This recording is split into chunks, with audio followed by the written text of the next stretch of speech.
NPR.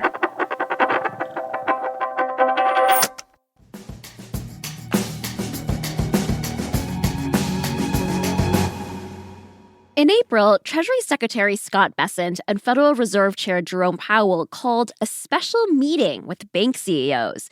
They wanted to make sure banks were keeping their digital vaults secure in an age of rapidly advancing AI. They were responding to the AI company Anthropic's announcement. The AI company said it had a new model that was so state-of-the-art, so clever, so dangerous that it couldn't yet release it to the wider public. Anthropic called the model Claude Mythos. Michael Moore heads up the company's cybersecurity products. He says the new model could identify thousands of software vulnerabilities. What that means is someone who was writing the software at some point didn't quite do something right. And that left a door kind of ajar. And an attacker can get in through that door. This is The Indicator from Planet Money. I'm Darian Woods. And I'm Waylon Wong. Today on the show, is our money still safe in our bank accounts? We learn about the double-edged sword of increasingly capable AI. And we ask whether Claude Mythos' unique capabilities are just a myth or a meath. The new AI model, Claude Mythos, is in some ways a typical language model. It wasn't fundamentally different from a chatbot trained to answer general questions or write lines of code like Anthropic's other Claude models or ChatGPT.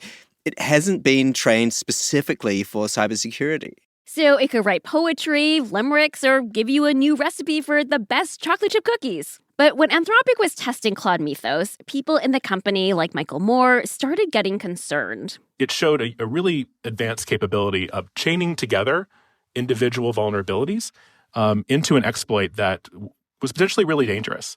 When Michael says chaining together individual vulnerabilities, he means that Mythos could find multiple lines of code that, on their own, weren't hugely problematic, but together could leave the software exposed.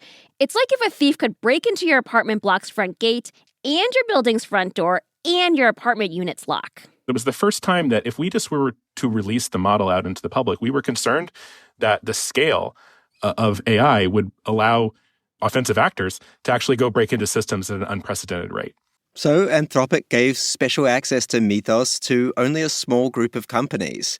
This was to allow them to fix their software before Mythos had a wider release. Anthropic called it Project Glasswing. We wanted to make sure that we gave a good head start to avoid a large swath of incidents that could impact all of us.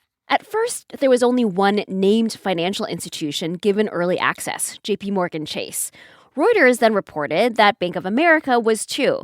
That's 2 out of America's 4,000 banks. Should people be worried about their life savings potentially disappearing from their bank accounts?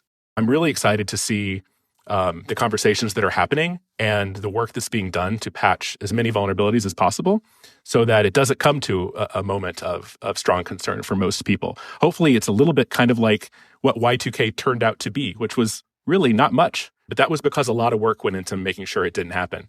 And I'm really excited to see the industry making those kind of moves right now. Were you worried in 1999 about the Y2K bug, Waylon? I was more concerned with partying like it was 1999. Yeah, Darian. Those were the priorities. And of course, with the computer programmers and technicians working all over the globe, we didn't actually have to worry about much in the end. Yes, but can they really do the same thing with their AI models like Mythos? That sounds like a very challenging proposition because there are so many, companies and banks and all kinds of people who use software all around the world. So how logistically can a company like Anthropic warn the world ahead of the model getting into the wrong hands? Yeah, so there's really 2 things that we can do. We wanted to talk publicly about the power of the model and the safety concerns of the model. But the second thing we wanted to do was make sure that there was a good, quick path for as many people to patch vulnerabilities as possible.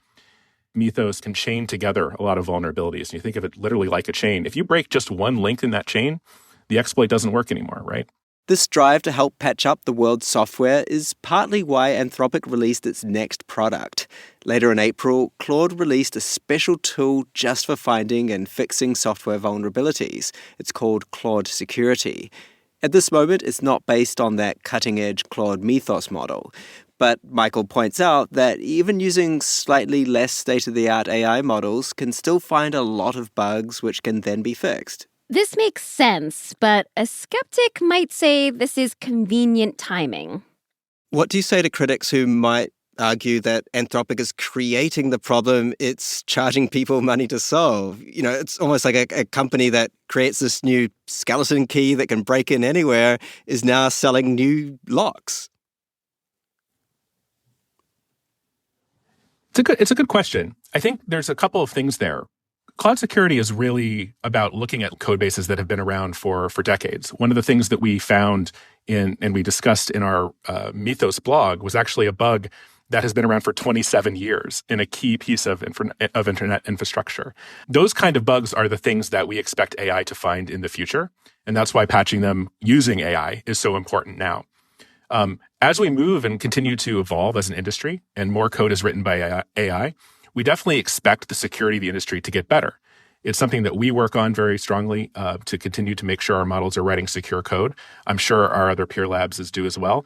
And by using best practices like cloud security, for instance, we can assure that we're finding all of the bugs that we can before things get into production and before things impact end users. But other cybersecurity experts aren't as confident. Rachel Greenstadt is a computer science professor at New York University. She points out that less experienced developers are vibe coding software, as in just typing instructions to get the chatbot to build the programs for them. People are able to write much more complex things much quicker that they don't understand, that the AI doesn't understand. And this is an opportunity for whole new classes of bugs. Now, there's always been a cat and mouse game between more sophisticated hacking and tools that help with cybersecurity. This year, the US intelligence community noted that actors from China, Russia, Iran, North Korea, and ransomware groups continue to pose critical threats to US networks and infrastructure. So maybe this is just another chapter in that game. Or maybe Claude Mythos is different. I mean, it's excellent marketing, right? This idea that there's this new model and it's so dangerous that only some people can have it and so on. That said, the vulnerabilities it's finding are real, but we've seen this sort of thing before. There are AI models available out there that are already roughly as capable as Claude Mythos. In fact, an open model found that bug that Michael had talked about, that 27-year-old bug lurking in an old operating system. OpenAI has since released a model publicly that actually seems to match Mythos and what it can do. We asked Michael at Anthropic about that. How is Anthropic thinking about other companies putting out similarly powerful tools? Yeah, well, we can't obviously speak to models or things that we haven't tested from other labs. What I can say is, again, I am optimistic that the moves that we are making at Anthropic right now are fostering these conversations, and so many people are out there patching vulnerabilities. And we hope that users using whatever models they have access to go and do the same.